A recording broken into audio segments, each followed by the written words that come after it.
6월 2일 수요 예배를 사도신경으로 시작하시겠습니다.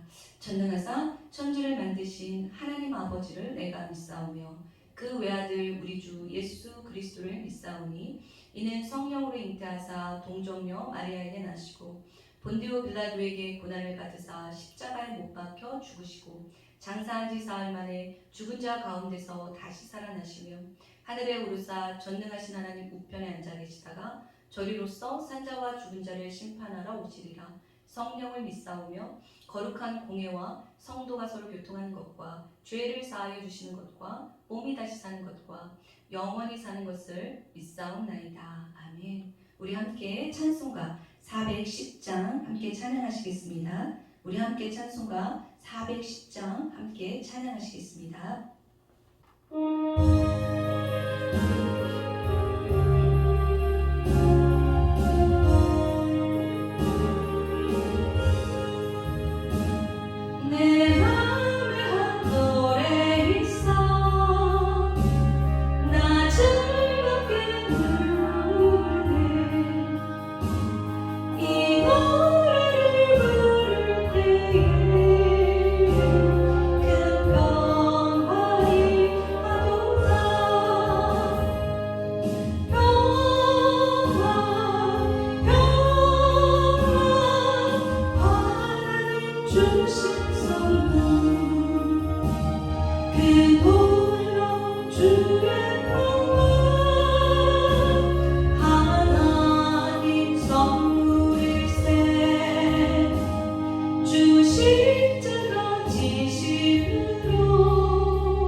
전능하신 하나님 아버지 감사합니다. 오늘도 저희들 수요 예배로 주님께 영광 돌리게 하시니 감사합니다. 이 시간도 마음과 뜻과 정성을 다하여 주님 앞에 예배하는 시간이 될 수 있게 도와주시고 오직 성령께서만 역사하시고 크신 은혜 내려주시옵소서 감사드리며 예수님의 이름으로 기도합니다. 아멘. 자, 오늘 하나님의 말씀은 빌립보서 4장 6절에서 7절 말씀입니다. 오늘 하나님의 말씀은 빌립보서 4장 6절에서 7절 말씀입니다. 우리 다 함께 큰 목소리로 같이 읽겠습니다. 아무것도 염려하지 말고 다만 모든 일에 기도와 간구로 너희 구할 것을 감사함으로 하나님께 아뢰라. 그리하면 모든 지각에 뛰어난 하나님의 평강이 그리스도 예수 안에서 너희 마음과 생각을 지키시리라. 아멘. 오늘 빌립보서 4장 6절에서 7절 말씀을 가지고 여러분들과 함께 나눌 하나님의 말씀의 제목은 하나님께만 받을 수 있는 선물입니다. 하나님께만 받을 수 있는 선물이라는 제목으로 여러분과 함께 말씀을 나누려고 합니다. 여러분들은 지금껏 살아오신 세월 동안 가장 기억에 남는 선물이 있으십니까? 저는 이런 질문을 받을 때마다 의도치 않게 그냥 자동적으로 떠오르는 기억이 있습니다.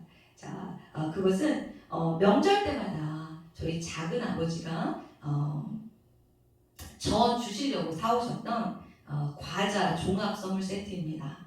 과자 종합 선물 세트가 이렇게 네모난 깍으로 저 어릴 때는 있었어요. 저 어릴 때는 그런 게 있었는데 요즘은 잘 볼 수 없더라고요. 아무튼 저는 그 선물이 너무너무 좋았습니다. 곰곰이 생각을 떠올리면 지금까지 살아오면서 더 비싸고 더 좋은 선물도 많이 받았습니다. 고가의 명품도 받아보고 또 보석도 받아보고요. 자, 그런데 왜 선물하면 내 뇌리에는 그 종합 과자 선물 세트가 가장 우선적으로 떠오르는 것일까요? 그것도 내 의도하고 상관없이 가장 먼저 떠오르는 것일까요? 아마도 그때는 그것이 저에게는 최고의 관심이었고 필요였나 봅니다. 나의 최고의 관심, 가장 필요한 것, 내가 원하는 선물을 받으면 참 기분이 좋습니다. 세상을 다 얻은 것 같이 뛸 듯이 기쁩니다. 자, 여러분들은 지금 누군가에게서 선물을 받는다면 어떤 선물을 받고 싶으십니까? 지금 머릿속에 가장 먼저 떠오르는 것이 무엇입니까? 여러분들의 최고의 관심, 가장 원하고 필요한 것이 무엇입니까? 자, 더 나아가서 하나님은 우리에게 우리가 원하는 선물을 무엇이든지 주실 수 있는 한계가 없으신 분이십니다. 자, 무엇을 구하시겠습니까? 물리적인 것을 구하시겠습니까? 아니면 정신적인 것을 구하시겠습니까? 저에게 묻는다면 저는 첫째도 평안, 둘째도 평안, 셋째도 평안입니다. 이 평안 안에 모든 것이 들어있으니까요. 인생의 쓴맛을 많이 맛본 것일까요? 아닙니다. 이제서야 비로소 예수님이 누구신지 조금은 알 것 같기 때문입니다. 이 말이 무슨 뜻이냐면 오늘 본문 말씀 아무것도 염려하지 말고 다만 모든 일에 기도와 간구로 너희 구할 것을 감사함으로 하나님께 아뢰라. 아멘. 아무것도 염려하지 않으려면 어떻게 해야 할까요? 염려하지 말아야지 이렇게 다짐한다고 염려가 안 될까요? 아무것도 염려하지 않고 구하려면 그 상대방을 믿어야 합니다. 믿음은 어디에서 옵니까? 상대방을 잘 아는 데서 옵니다. 잘 알아야 믿고 신뢰할 수 있는 것입니다. 우리가 염려하는 이유는 하나님을 잘 모르기 때문입니다. 그분의 십자가 사랑의 그 큰 사랑의 능력을 모르기 때문입니다. 잘 모르는 상태에서는 신뢰할 수 없습니다. 구하면서도 자꾸 염려와 걱정뿐입니다. 우리가 어릴 때는 사는 문제에 대해서 걱정이 없습니다. 왜일까요? 부모님이 계시기 때문입니다. 즉 부모님의 능력과 또 나를 향한 사랑을 믿기 때문입니다. 그 믿음, 그 신뢰는 억지로 믿어야지 이렇게 안간힘을 써서 오는 게 아닙니다. 그냥 부모님과 늘 함께 하다 보니까 부모님의 사랑을 느끼니까 부모님의 능력을 아니까 그냥 자연스럽게 오는 믿음입니다. 천국 가는 그날까지 영원히 보장받고 싶은 평안. 천국 가는 그날까지 우리 영원히 보장받고 싶은 평안입니다. 평안을 거부하는 사람은 아마도 단 한 명도 없을 것입니다. 돈을 벌고 모으는 것도, 사회적 지위를 쌓는 것도, 또 신앙생활을 하는 것도 다 이 평안한 삶을 위해서입니다. 세상 사람들은 이 평안을 위해, 이 평안을 갖기 위해 세상 속에서 다람쥐 쳇바퀴 하듯 바쁘게 살아갑니다. 하지만 번지수 잘못 찾은 것입니다. 이 평안은 오직 하나님께만 받을 수 있는 선물이기 때문입니다. 시편 127편의 1절에서 2절 말씀에 보면 여호와께서 집을 세우지 아니하시면 세우는 자의 수고가 헛되며 여호와께서 성을 지키지 아니하시면 파수꾼의 깨어있음이 헛되도다.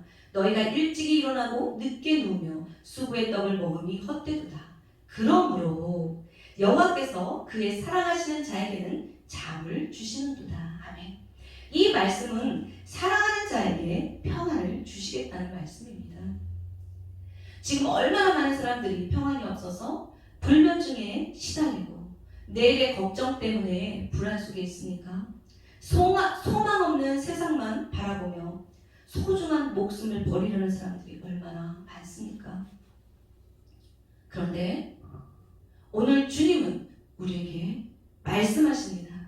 오늘 본문 말씀, 아무것도 염려하지 말고 다만 모든 일에 기도와 간구로 너희 구할 것을 감사함으로 하나님께 아뢰라.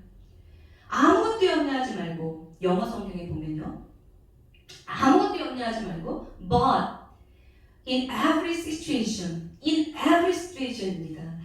but 여기서 오직, 여기서 다만이라고 번역되어 있는데요, 오직 but in every situation은 뭐냐면 상황이잖아요. 상황. 모든 상황 안에서, in every situation, 모든 상황 안에서 오직 모든 일에 기도와 간구로 우리의 구할 것을 감사함으로 아뢰라는 것입니다.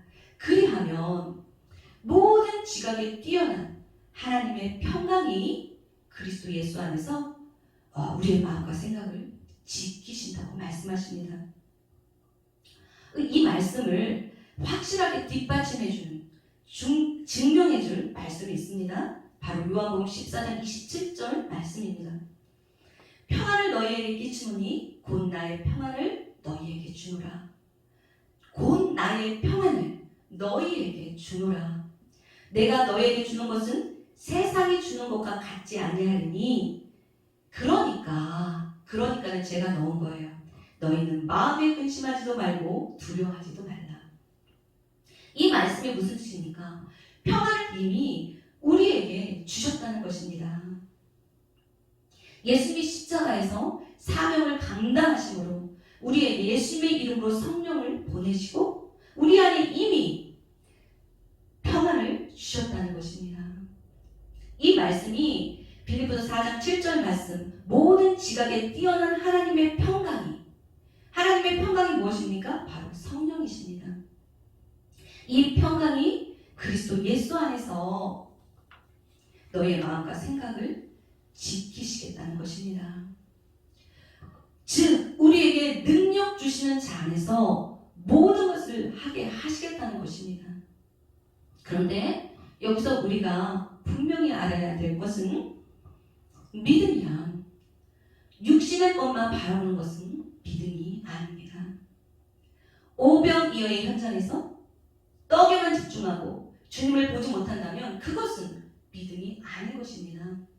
요한복음 6장 32절 말씀, 예수께서 이르시되 내가 진실로 너희에게 이르노니 모세가 너희에게 하늘로부터 떡을 준 것이 아니라 내 아버지께서 너희에게 하늘로부터 참 떡을 주시나니. 아멘. 모세가 떡을 준 것이 아니라 하나님께서 참떡 생명을 주시나니, 즉 육신적인 일이 아닌 세상이 줄 수 없는 기쁨과 평안이 함께하는 것입니다.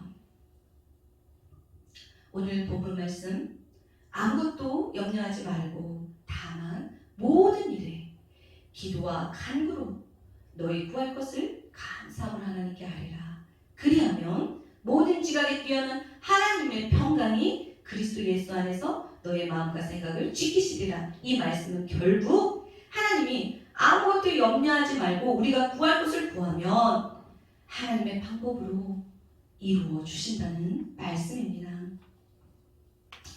이 말씀을 묵상하는 가운데 오버랩되는 말씀이 있었습니다. 그것은 요한복음 15장 7절 말씀입니다. 그리고 이 요한복음 15장 7절 말씀 안에서 오늘 말씀 빌립보서 4장 6절에서 7절 말씀에 해답을 찾았습니다. 요한복음 15장 7절 말씀, 너희가 내 안에 거하고 내 말이 너희 안에 거하면 무엇이든지 원하는 대로 구하라. 그리하면 이루리라. 아멘. 하나님께 아무것도 염려하지 않고 기도와 간구로 감사함으로 구할 수 있는 사람은 누구입니까? 그런 사람은 어떤 사람입니까? 바로 말씀이 거하는 사람입니다. 너희가 내 안에 거하고 내 말이 너희 안에 거하면 이 말씀이 무엇입니까? 함께 사는 거죠. 바로 함께 살면서 동행하는 삶입니다. 주님, 저는 늘 주님 안에 있는데요. 저는 24시간 주를 생각하고 바라보지 않습니까? 제가 주님을 사랑함을 주께서 아시나이다. 이렇게 고백하시는 분이 있으십니까? 예수님은 하나님의 말씀이십니다. 하나님의 말씀이 육신이 되어 오셨습니다. 그러므로 예수님을 사랑한다는 것은 요한에서 5장 3절 말씀, 하나님을 사랑한다는 것은 이것이니 우리가 그의 계명을 지키는 것이라. 예수님을 사랑한다는 것은 말씀을 지키는 것이며, 그런즉 예수님을 24시간 생각하고 바라본다는 것은 상황마다 우리의 삶의 영역 곳곳에서 주님을 의식하며 말씀을 지켜 사는 삶을 의미하는 것이죠. 그러므로 주님과의 동행은 말씀을 늘 지키며 행함으로 눈에 보이지 않는 말씀이신 예수님과 동행하는 것입니다. 예수님은 살아계신 하나님의 말씀이기 때문입니다. 우리가 24시간 주님을 바라보고 삶을 살아간다는 것은 어떤 물리적으로 십자가 형상을 걸어놓고 바라보거나 어떤 격한 사랑의 감정선에만 젖어서 있으라는 것이 아닙니다. 이것은 주어진 하루하루의 삶 속에서 하나님의 말씀을 떠올리면서 실천하며 살라는 것이죠. 사랑하는 감정선 따로, 말씀 따로가 아닌 것입니다. 너희가 내 안에 거하고 내 말이 너희 안에 거하면, 이 말씀은 살아계신 하나님의 말씀인 예수님과의 동행을 의미하는 것입니다. 동행이란 누군가와 같은 길을 함께 걸어가는 것이죠. 즉, 하루의 삶 속에서 부딪히는 상황이나 문제들 속에서 우리의 삶의 영역 곳곳에서 주님의 말씀을 적용하고 실천한다면 이것이 바로 눈에 보이지 않는 주님과 동행하는 삶인 것입니다. 우리가 하루를 시작하고 마치기까지 얼마나 크고 작은 많은 상황들이 가는 곳마다 벌어집니까? 직장 동료들 속에서의 관계, 또 직장 상사와의 관계, 또 주차장에서 운전하는 중에, 또 대화 가운데, 또 오가는 길목에서 또 불쌍하고 처지가 딱한 사람도 보일 것이고, 또 우리에게 도움을 요청하는 사람들도 있을 것입니다. 모든 상황 가운데 그냥 아무 생각 없이 하나님의 말씀이 아닌 내 감정, 내 생각대로 산다면 그것은 너희가 내 안에, 내 말이 너희 안에 있는 삶이 아닌 것입니다. 예를 들면 어떤 상황에서 화가 나려고 하면 이런 말씀이 생각나는 거죠. 사람이 성내는 것이 하나님의 의를 이루지 못한다 라는 말씀이 화나려는 중에 생각이 나면 자제하는 것이죠.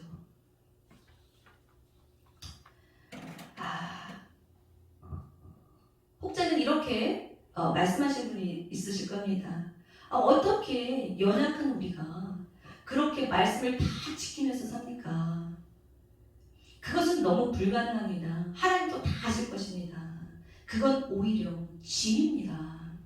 라고 말씀하시는 분이 있을 수도 있겠습니다. 맞습니다. 죄성을 가진 우리는 그렇게 완벽하게 살 수 없습니다. 하지만 방향입니다. 몸부림입니다. 마음의 중심만큼은 하나님의 말씀으로 올곧아야 합니다. 빛을 따라가는 몸부림입니다. 이런 몸부림은 식물을 보면 잘 알 수 있는데요. 식물은 빛을 받고 빛을 따라 자랍니다. 만약 그 식물 앞에 빛을 막는 장애물이 있다면 그 식물은 장애물이 앞에 이렇게 있다면 그 식물은 몸을 옆으로 틀어서라도 빛을 따라 구부러져서라도 빛을 따라 이렇게 줄기가 굵는 것을 보았습니다. 자, 그렇게 휘어져서라도 빛을 따라서 빛의 방향으로 자라나는 거죠. 햇빛의 방향으로 자라나는 거죠. 방향입니다. 늘 넘어지지만 주님께 시선을 고정. 방향만큼은 늘 하나님의 말씀, 주님을 향해 있어야 됩니다. 이것은 어쩌면 날마다의 발 씻는 회개 기도를 의미하기도 할 것 같은데요. 감히 발을 씻길 수 없다고 베드로가 예수님께 거절합니다. 그때 예수님은 베드로에게 내가 네 발을 씻기지 않으면 나는 너와 아무 상관이 없다라고 말씀하십니다. 저 사람은 어제 저렇게 엄청 은혜받고 회개한 것 같았는데 오늘도 여전히 같은 모습인데요. 하루 전, 아니 1분 전에 회개하고 또 같은 잘못을 저질렀어도 회개하는 그 순간 진심이었다면 그것은 주님만 아시겠죠? 괜찮습니다. 그것이 우리의 연약함입니다. 예수님은 우리의 그런 연약함 때문에 십자가를 지셨습니다. 베드로에게 일곱 번뿐만 아니라 7번을 70번까지라도 용서하라고 하신 예수님이 우리의 죄를 회개할 때마다 아주 자주 회개한다 할지언정 그러니까 발 씻는 회개 기도죠. 용서해 주지 않을까요? 회개 기도를 안 해서 문제입니다. 그렇게 계속 하다 보면 결국 성령 충만을 받게 되고 바뀌게 되는 것입니다. 결국 말씀을 살아내려고 몸부림치는 자에게 주님은 어떻게 말씀하십니까? 무엇이든지 원하는 대로 구하라. 아멘. 오늘 본문 말씀에 기도와 간구 다 괜찮다고 하십니다. 간단히 설명하면 기도는 하나님과의 대화, 또 하나님의 뜻을 아는 것이겠죠. 간구는 무엇입니까? 간구는 요청하는 거잖아요. 꼭 해달라고 간절한 마음의 소원을 담아서 아뢰는 거지요. 아무것도 염려하지 말고 모든 일에 기도와 간구로 구하라고 하십니다. 무엇이든 원하는 대로 구하라고 하십니다. 그러면 모든 지각에 뛰어난 하나님의 평강이 그리스도 예수 안에서 너희 생각과 마음을 지키신다고 하십니다. 이 말이 무엇입니까? 결국 하나님의 가장 좋은 방법으로 이루어 주신다는 말씀입니다. 우리 마음에 주님을 신뢰하는 마음을 주셔서 평안으로 함께 하신다는 말씀입니다. 결론입니다. 종교인과 신앙인이 있습니다. 차이점이 무엇일까요? 종교인은 어떤 사람일까요? 교회에는 오는데 예배 시간에 그냥 앉아만 있는 사람입니다. 형식적인 예배를 드리는 사람입니다. 그렇기 때문에 평안이 없어요. 작은 어려움에도 불안하고 두렵습니다. 반면 신앙인은 하나님의 중심의 삶을 삽니다. 하나님의 말씀을 따라 살기 때문에 늘 평안하고 담대합니다. 어떤 상황에서도 흔들리지 않고 당당하게 살아갑니다. 오늘 저와 여러분, 우리의 모습은 어떻습니까?